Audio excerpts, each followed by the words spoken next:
the efforts of the Kurdish people of northeast Syria in defeating ISIS and continuing to struggle against ISIS should be celebrated and should be praised constantly.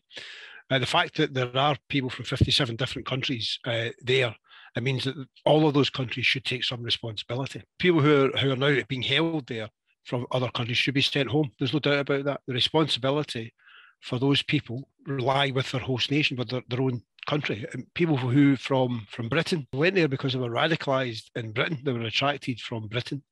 If they've committed crimes under British law, then they should be tried in Britain. So they should be brought back. There is a responsibility. Why aren't they bringing them back? I don't think countries want to face up to the fact that they're part of the problem. I think there's a fundamental Islamophobia. People don't like Muslims. These countries don't like Muslims. They particularly don't like radicalised Muslims, and they would prefer somebody else to clear up the mess for them, which they have helped to create.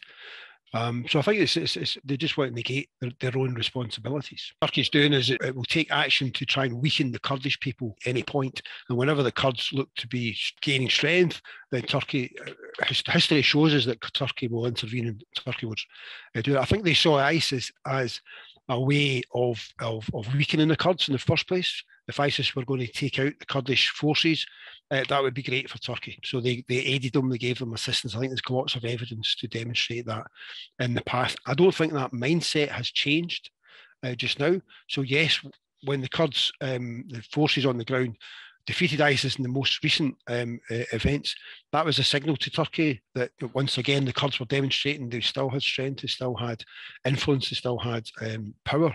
And that's, I think, what prompts Turkey to attack them on every occasion.